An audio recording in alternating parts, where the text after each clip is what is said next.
This is the real reason you're getting invitation restrictions on LinkedIn that are making it so you can't connect with new people. Hi, my name is Chris Cozzolino, and I am the co founder and head of services at Uptown Creation, a B2B marketing and business development company. If you get the chance, please like and subscribe this video. If this or any of my previous videos have helped you at all, it really helps us out. So, this video, I want to talk about the invitation restrictions that everybody's kind of talking about on LinkedIn right now. So you might have seen that, LinkedIn makes it so you can only send out 100 new connection requests every week. Or no, it's not actually 100 connection requests. It's you can only have 100 people accept your connection request. And there's a lot of essentially false information going around because one person hears one thing and then they just kind of continue to say it over and over again. And that's what happens. So just to start off, the only true way to know how an algorithm is going to react is either know the person that said it the way that it is or to test. And a lot of times, even if you know the person that made the algorithm, the way algorithms work is you give it an endpoint, but the in between is going to be ambiguous even to the person that created the program. So in easier to understand terms, algorithms are really hard things to put set numbers to, like 100 is the number. But if you test, you can find trends and see what is actually happening. So hopefully in this video, I'll be able to show you the causes of blocks, and then you're able to work out a strategy that works for you based on the severity of the invitation restrictions you are getting. So to start, what I want to do is go into Sales Navigator, but talk about the main reason that people are getting invitation restrictions. So it all comes down to connection request acceptance rate. So if you're sending out a bunch of connection requests that are just sitting there, or people are actually saying, I don't know this person, that's what's going to start causing a problem for you. If you're sending out a bunch of connection requests and everybody you're sending it out to is connecting with you and accepting that, you're not going to be running into these invitation restrictions that everybody's talking about. You're going to be flying fine, which is what I'm seeing on a lot of the accounts that I help consult with. Similarly, using a bot is going to be another big reason for getting an invitation restriction. So if you're viewing too many profiles, or if you're doing actions from the back end in the API and triggering it from the API, that is going to be a red flag. So it's really easy for LinkedIn to see if you're using a bot or see if you were actually going and clicking and doing the motion yourself. So step one, I would recommend stop using a bot if you're running into these problems. Step two, I would do things that are able to increase your connection acceptance rate. So that's what I'll spend the rest of this video talking about, are ways to do that. So first and foremost, before even going into any of those methods, I think it's really important for you to track on your end the connection acceptance rate. So one way to do that in Sales Navigator is to create two lists. So you could create a list titled connection request sent, and then another list titled first degree connection. And so what this is going to allow you to do is then go ahead and make a saved search. And if we go ahead and hit all filters, you can select that custom list. So you'll have to hit leads and then hit connection request sent. Then you'll be able to put relationship as first degree and hit search. And what I would do is just save this saved search then. So the best way to do this is we could save it as first degree connections. And so what this list, there's 0 people in it for me, but what this list will populate is now, as long as we go in and add people to the connection request sent list, when we send out a connection request, we'll be able to go to this saved search and in real time see the number of people that have accepted it. Because the criteria for this list is they were added to connection request sent and their first degree connection. So that means that they converted from a second or third degree connection into a first degree connection. So at a glance now, what you'll be able to do is look at the total number of people in connection request sent list and then cross-reference that with your saved search of first degree connections. And if you divide this number, the first degree connection number, divided by the total connection request sent, that's where you'll get your acceptance rate. And so that's going to be your best friend. Obviously, you can do this without lists. You can do this by just keeping track in your head how many people you sent it out to, and then adding it up later from the people that are accepting it and becoming first degree connections. But I would recommend using Sales Navigator and doing it like this. So now to the meat and potatoes of this video, the things that are going to increase your acceptance rate. The first thing is going to be the way that your profile looks.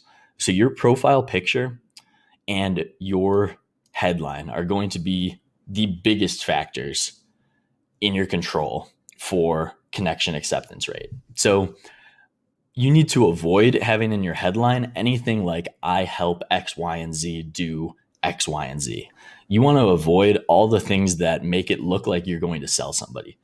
If you are connecting with executive coaches and you're saying in your headline, I help executive coaches make more money, I promise that all of those executive coaches are going to reject that connection request and probably go the next level of saying, I don't know this person, just because they're so pissed off on how they've been sold in the past.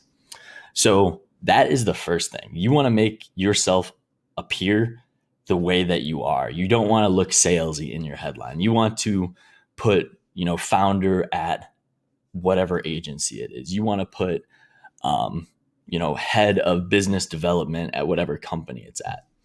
Those are the things you want to lead with in your title, because that's what looks normal on LinkedIn, is having your job title be the thing that's in your title. Then your profile picture, just making sure that that is a headshot, a true headshot, and zoomed in on your face. People are going to be a lot more likely to connect with somebody that isn't as unknown to them, I guess is the best way of putting it. So your profile picture and your headline are two huge factors that I think go understated a lot. The next thing is going to be, the best way to increase your acceptance rate is to connect with people that look like you. So if you're having trouble getting blocks, what I would recommend doing is, if you're sending out, 50 connection requests a day and you're a real estate agent, I want you to send out 25 of those requests to other real estate agents, and then 25 of those requests to the people that would end up being your prospects. If you do that for a little bit of time, you'll really build up that acceptance rate to be at a point where it needs to be to not cause you problems in the future. If you're not having issues with that, then that's great. And I think you can send, 50 connection requests or whatever you're used to sending to the demographic that it would be your prospects. But using the, what I call connecting with people that look like you method, is a really effective way to increase that connection acceptance rate. The next thing, I'll go back into Sales Navigator. I've talked about this in previous videos, but it's going to be good to touch on again. So if you go into a saved search, the best people to connect with are going to be the people who have posted within the last 30 days. So let me just search United States, second and third degree connections. So once this saved search pops up, we can scroll over to these 4 million people who have posted on LinkedIn in the last 30 days. And so there are a lot of people that use LinkedIn and they don't post frequently. By using this method, you're missing out on those people, but you're making sure that you are sending connection requests to people who are active. The worst thing that you can do is send out connection requests that are just going to sit there because the person hasn't used LinkedIn since high school when they created it. You want to make sure that you're sending connection requests to people who actually might accept it because they're active. Otherwise, you're just kind of wasting your time and really making it so your acceptance rate is suffering. So that is another big, big factor. The next two methods are going to be more micro execution. So the nuanced things that you can do once you've done all the things that I've talked about so far that can really take it to the next level. So the first thing is, and the easier thing is going to be, now that we know these people are posting within the last 30 days, before you even send a connection request, you're going to look at their recent posts and you're going to go in and engage with it. So 4 hours ago, he made a post about this mastering LinkedIn workshop and then who created it. So I want you to go and look at the person's post, consume it, and then add a comment and a like that actually adds to it. You don't just want to say nice post or something like that. You want to say, oh yeah, I was thinking about taking the Mastering LinkedIn workshop. This might be the push that I needed. Thanks for this post. Something like that that goes a little bit deeper and lets Bernard know that, okay, this person definitely viewed my profile, they viewed my post, and this isn't just a bot looking at it. I think that's the thing everybody's trying to avoid, is being tricked by bots, essentially. So that is going to be a really effective method to increase that acceptance rate. The final thing that I'll talk about that is definitely a lot more time consuming, but can have a really positive effect, is sending personalized connection requests. So I have talked about in previous videos not sending any message in a connection request. And I still recommend doing that for most people. But if you're experiencing a high level of blocks and they're not going away with the things that I've already talked about, what I'm about to show you is going to be a good way to compensate for that. But it's going to definitely take you more time and effort. So instead of just sending the connection request without a message, what I would recommend is going into Bernard and looking at something that's unique to him. So I would even recommend going to his website and even Googling his name and seeing if he's been on podcasts or YouTube shows and saying that you found him that way, because that's going to be a way that he knows that you actually looked into him and you're not just a random person. So since we looked at his last post and we kind of know something about that, that would be a good way to start. But I want to give you some other examples as well. So going into his blog posts would be a really good way. And then talking about a specific blog post would be a good way, as well as, like I said, Googling his name and going from there. So it looks like this was a video. It's pretty old, so maybe I wouldn't use that. But this is kind of the method that you'd go through. So what I would recommend for him, since we already saw his post, is avoid saying like, hi, Bernard, or anything like that. We want to get to the point so he doesn't just overlook the message. What I would recommend doing is saying, saw your post about the LinkedIn workshop. I've been meaning to learn more. Thanks for the heads up. And just leave it at that. This way you're making it so it's personalized. He knows that you just wrote this. This isn't a bot. But you're also avoiding kind of the bad words on LinkedIn. Like, I'd love to add you to my network. I'd love to connect with you. And you're making it just look different than connection requests, but still personalized.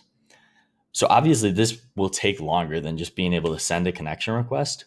But if you take, 2 to 5 minutes on every invitation you're sending, the acceptance rate is going to skyrocket, especially if you're doing those other things that I talked about earlier in this video. This is kind of the last resort that I recommend for people, because there's a skill aspect to it. So it's a lot easier to mess up if you do it the wrong way and not see the results that you're expecting, as well as it takes more time to implement, obviously. So with that being said, hopefully this video was helpful and provided insight into why blocks are actually occurring and what type of information you can listen to and what might be information that's just kind of being regurgitated by people. You're probably going to have questions to this. Please leave those in the comments below. Connect with me on LinkedIn at Chris Cozzolino and check out our website at uptowncreation.com. Until next time.